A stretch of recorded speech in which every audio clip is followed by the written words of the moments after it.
What's up, guys? This is Justin from the Board Game Losers here with another playthrough of the Arkham Horror series. In our playthrough of the Arkham Horror series, this is a game. The scenario is from the core box. This is Approach of Azathoth. This is one of the ones you've probably seen before, but I wanted to do it to be consistent, and I love this game, so why not play it again, right? So I'm doing a little bit of a different test setup here, as you can tell. So I've got the board out here. And what I've done is I've got the board where you can see most of the board and just the board. You can see the display. You'll be able to see the scenario card. And I've got another view where we're going to look specifically at the hero cards if we need to do that. I thought that would just be a little bit better. Let me know if you like it. If you don't like it, I'm always up for changing. But I just wanted to do something different and give you guys a different feel because I know the top-down works well. But, yeah, I just want to do something different. And the gameplay is the main part of it. And I know it's hard to see from so far away, so I tried to get something that was a little bit more zoomed in on that gameplay.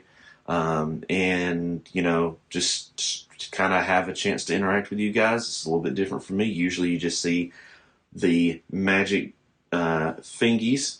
But now you see the ugly mug. So, hey, there you go. All right, let's go back over here. So cool. So, like I said, Approach of Azathoth. I've already got the board set up.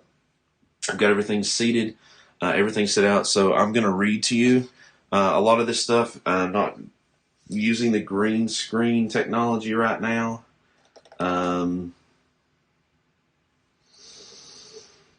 Yeah, I'm not using that right now. So you will just get it ready to. But you'll know what's going on. I'm going to keep you informed, right?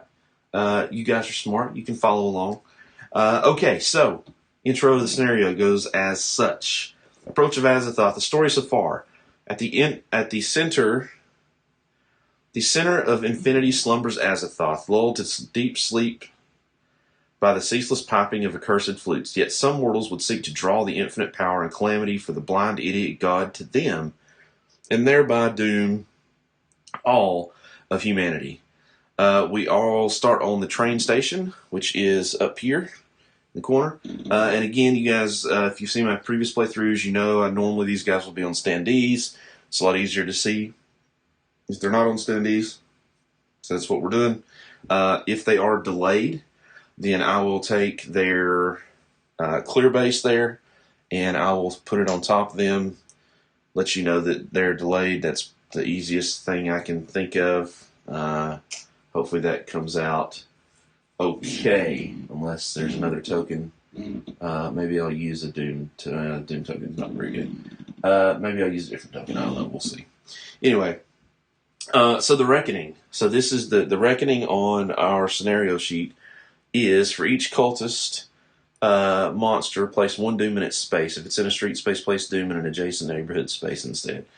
So we got a lot of cultists in this deck. Kind of just I don't want to say bog standard because bog standard is probably not a fair term, but you know what I mean. Got some dice out here ready. Again, if you've seen the last playthrough, the blue dice are going to be for blessed. The green dice are going to be for regular rolls, and the red dice are going to be for cursed rolls. So let's check out our folks, right? So here are our investigators. Again, I tried to make the investigators match the box that this came from, since this is the core game.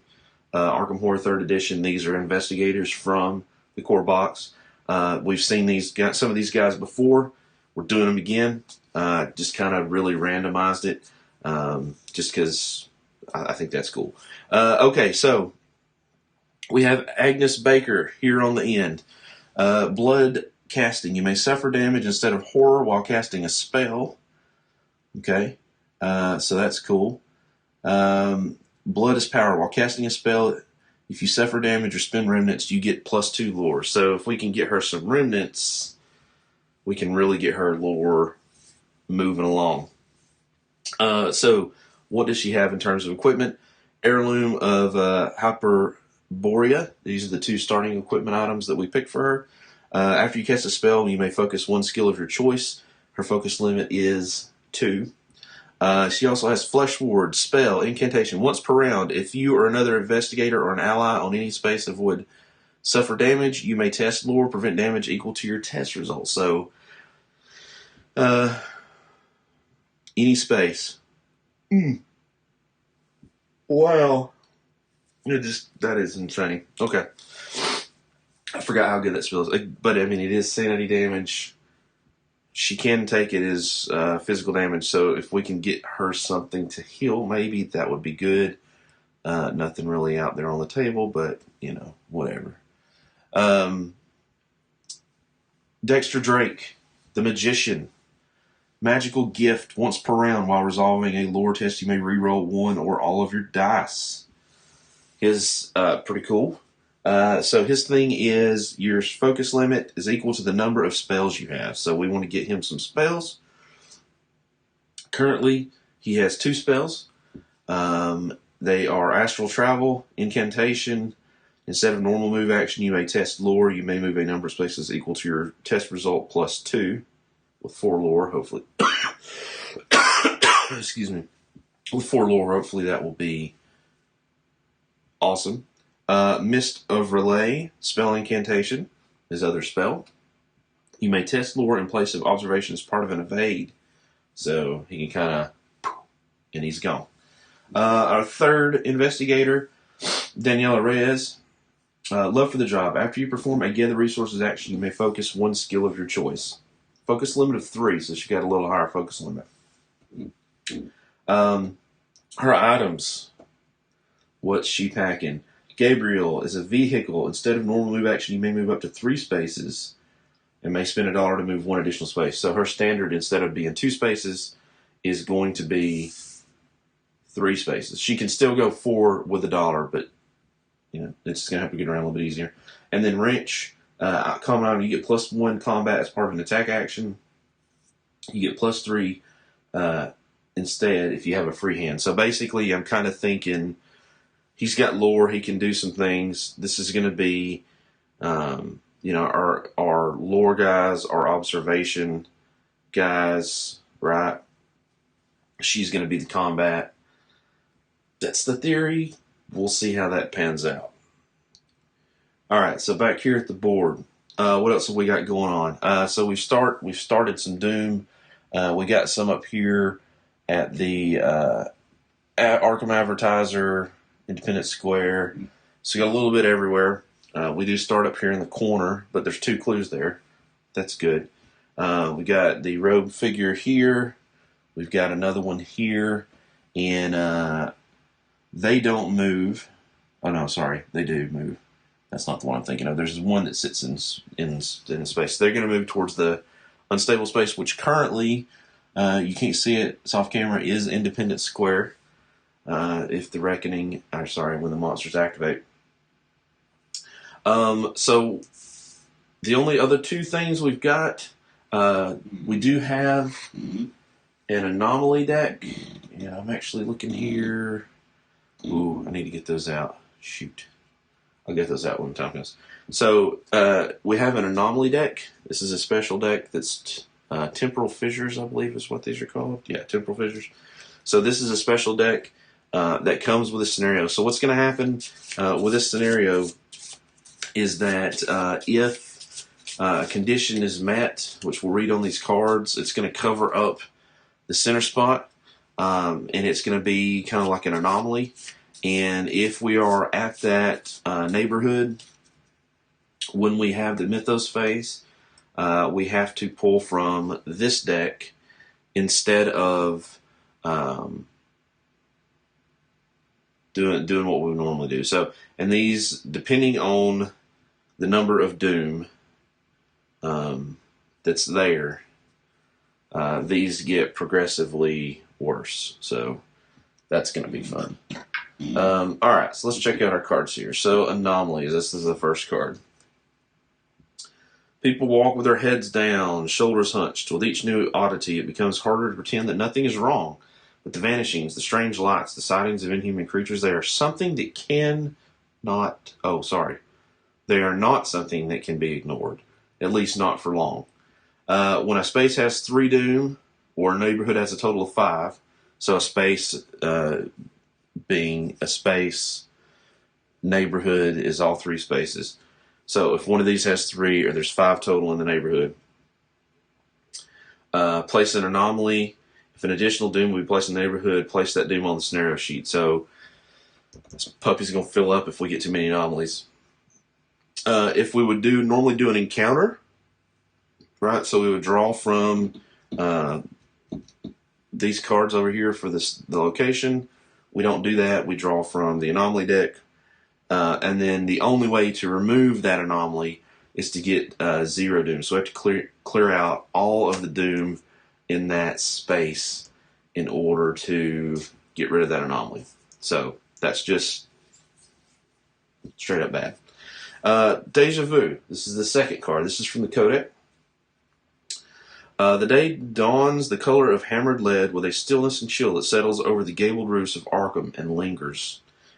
As you go through your morning routine, you cannot shake the feeling of having done it before. The same breakfast, the same headlines in the newspaper, warning of disappearances and odd goings-on. And a note, in your handwriting, reading, the Daemon Sultan approaches, meet at the train station. So, everybody's meeting at the train station. When there are 3 or more clues on the scenario sheet, add card 4 to the codex. So we get 3 or more clues up there. That's what we want to go for.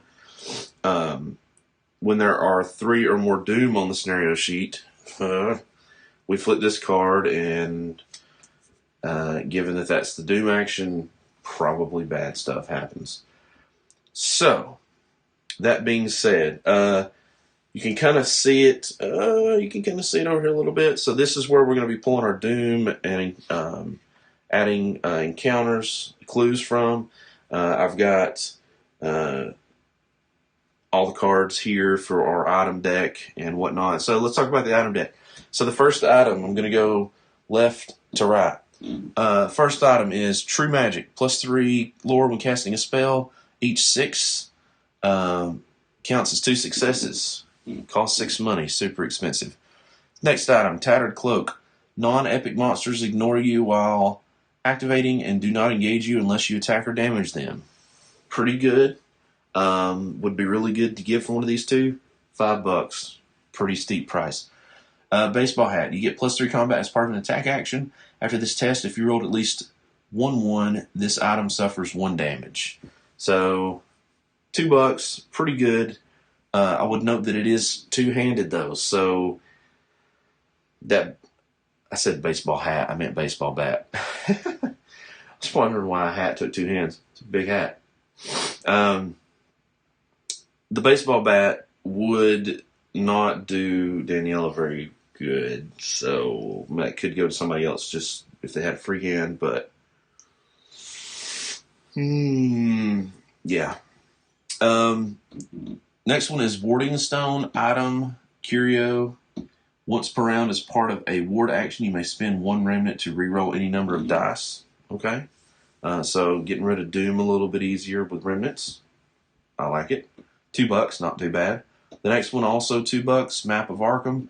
While you're in a street space, monsters do not engage you unless you attack them. Kind of a way to hide out. Sneak through the back alleyways and whatnot. So, yes, that is where we are at. So, what are we going to do first? So, I think for sure we need to leave people there. Yeah, I mean, I think Dexter or Agnes needs to stay up there for the clues. So let's have Agnes. We'll start with Agnes. 2 actions. She's gonna move to there, and Can you see that? Yes. Yep. She's going to move to there, and she is going to ward. So warding, testing lore, trying to get rid of the doom. Her lore is 4. She's got just a regular old lore. Let's get these out of here. It's not really going to do us a lot of good. Set these to the side. This is where I kind of like was looking at a different view, and then I was decided kind of like, I mean, I would say let's just be fair, last minute. All right, here we go. All right, so we got, wow, 3. Dang. So, boom, Doom comes off. Now, let's remember that Doom does come off, which is great. However, she didn't take off 2, so she's not getting a remnant. So that is her 2 actions. So we're going to flip her. Just like that, she is done.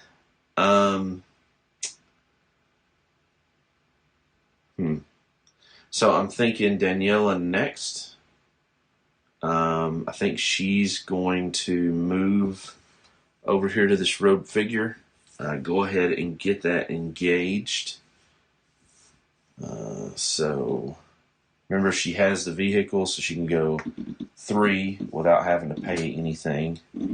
And she is going to combat the rogue figures. So let's take that out.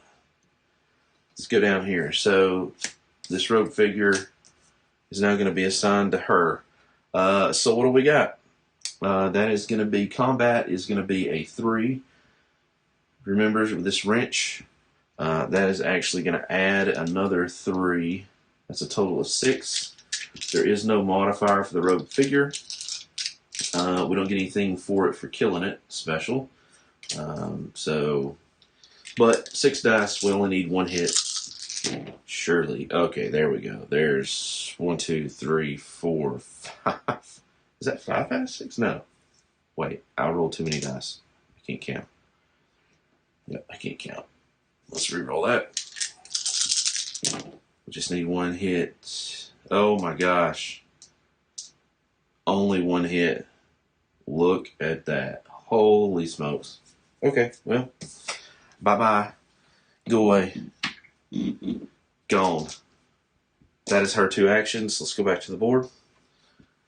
Okay, cool. So she is done. Mr. Drake. I would say let's get him down here near another clue. Let's go ahead and have him do a ward. I think a ward would be good. Actually, you know what? That's only 1. We're not going to do a ward. We're going to do a focus. And we're going to focus. I think we're going to focus our observation. Let's do that. Let's focus our observation. So now his observation is a 3. Again, the idea that if we could get the clue, that will make research easier. That's his 2 actions. Moving, focusing. Boom. Just like that. First round done. Now for the fun part. Oh, God. This is the part. I hold in my hand a bag of not good at all. All right, so we're going to go left to right. Agnes, Dexter, Daniela. Pulling them one at a time. And let's see what we get. Okay, Daniela, first pull. Thank you, thank you, thank you. Awesome. Except that just means that there's more bad in the box. Clue. Wow. Daniela is killing it. She's killing it, I say. Okay. Actually, you know what? I got a better idea. Let's go down to this view here. Yeah, that way you can see. So, that's 2 she pulled. Boom, boom. I'm going to set this right here so you know that I'm not doing any kind of shenaniganery. So, clue. So, the clue, what we got for the clue? we have Merchant District. That's where we're going.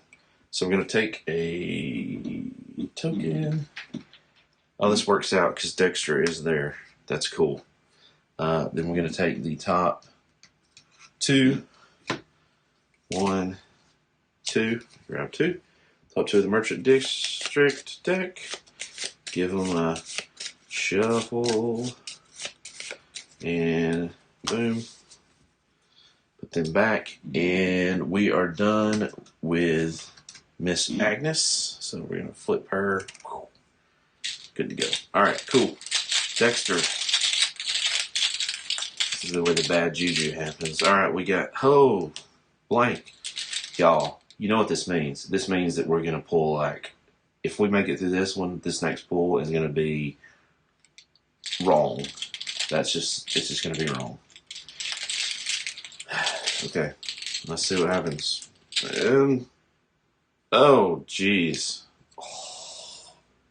Freaking gate burst. Oh my god. And guess what? Thanks to our conditions, gate burst. What is it? Oh no. We're still safe. Oh Jesus. It's close. We're safe for now. What does a gate burst do? So gate burst is going to take and it's going to add 1 doom at the location. So in this case, it's going to be East Town. So 1 doom in every space. Then we're going to shuffle back in all the cards back into the encounter deck and add them on the bottom. Now, fortunately, we have not pulled a bunch of cards, so it's just really going to be the first card. So, not the end of the world. I am going to double check and verify one thing. Alright, so we take this one and this one, and we shuffle. 1, 2, 3. I'm closing my eyes. Closing my eyes. Trying to not think about how many there are times I've done this. And we'll do that. This goes into the back. Yay, that's exciting. Yeah, let's go put out our doom, right? So, 1, 2, 3. That was in East Town. So here's the problem. We don't have any neighborhood with 3, but East Town now has 4 doom. Which means, yeah, 1 more and we'll have our first anomaly. How exciting! Okay. Oh, wait. I'm sorry. Alright, well, we'll finish out the Mythos phase. We should have an encounter. Encounter first. I did that in the wrong order. Just realized that. Daniela, spreading the doom. Uh-oh. Uh-oh.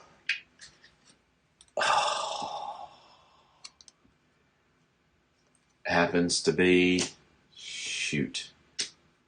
Velma's Diner. That's an anomaly. That is 3. Now, she would have done the encounter beforehand, so we'll do a normal encounter before we do that, but... Gosh. And then...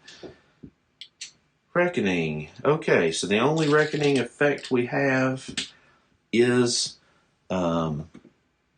this effect... Oh, you can't see this, sorry. The effect for the scenario card, which means each cultist monster places 1 doom in its space. So now the Black Cave has 2. Okay, this is awesome.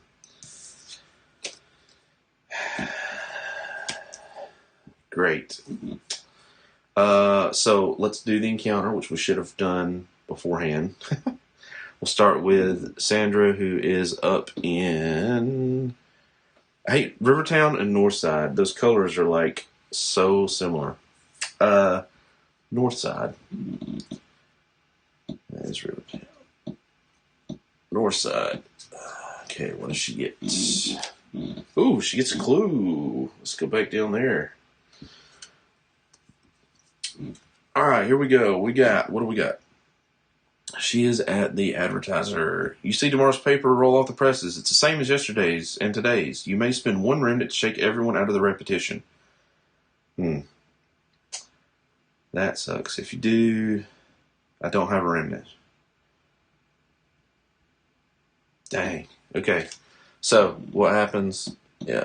If we don't get it, and we take the top to shuffle it. 2, 3, 4, 5. Try not to look. There we go. We'll go with that. Oh, Agnes. You tried. You tried. So, we should consider at least moving her to a different location. Yeah. As I try not to look at the details of everything, so I don't want to ruin it. Merchant District, Dexter. Come on, Dexter. Let's see what happens at the unvisited isle. It is the clue. You study the standing stones on the island, but when you come across, let's see, you study the standing stones on the island. When you glance across the river, Arkham is gone. You gain one clue from the neighborhood. Nice. Nice. Days and nights pass in eye blinks as you watch the city grow. Test will. Ooh, this is not going to be good. He has a will of 2. Yep, nothing else you can do. It's not a lore test. Okay, so we do have a success. If you pass, you dig up something you watched buried years ago. You gain 1 curio item. Oh my. So, curio items. We could do true magic. Bunch of lore for casting spells. Tattered cloak. Oh wow. I mean that's everything but the baseball bat. Let's go with the tattered cloak. So he's going to take the tattered cloak. Right? So there's the tattered cloak. This is going to get him. Non-epic monsters ignore you while activating. Do not engage you unless you attack or damage them. So hopefully that will free him up to do some business. And we will replace that item with Otherworld Codex, 2-handed item. Curio Tome, you get +3 lore as part of a ward action. That's fair. Good, 2-handed though. Yeah. So he completed that. Awesome. So that will go there. And then we had Daniela, who is not in the east. She's in downtown. Downtown, no such luck for Daniela. She's at Independence Square. After a flea market has sprung up, filling the square with happy voices and colorful wares, you browse the stalls of something of a daze, hoping to take your mind off the terrible things you've seen. You may buy any number of common items from the display. Common items. So the only the map of Arkham is common, and the baseball bat is common. I don't really. I mean, the map of Arkham is nice, but no go. She's not buying anything. She says, "I need to." She needs to save her stuff for something else. You know what? I think I'm going to change this out. Cool. All right, so that takes care of everybody. And we are good to go. What was that? Monster phase? No, the monster. Gosh, I did everything out of order. Jeez, guys. Moving 2 spaces towards. At the time, it was this. Boom. Now, we're caught up. This next turn is going to be much better. Alright, we're going to take this away and set these to the side because they have been processed. Put them there.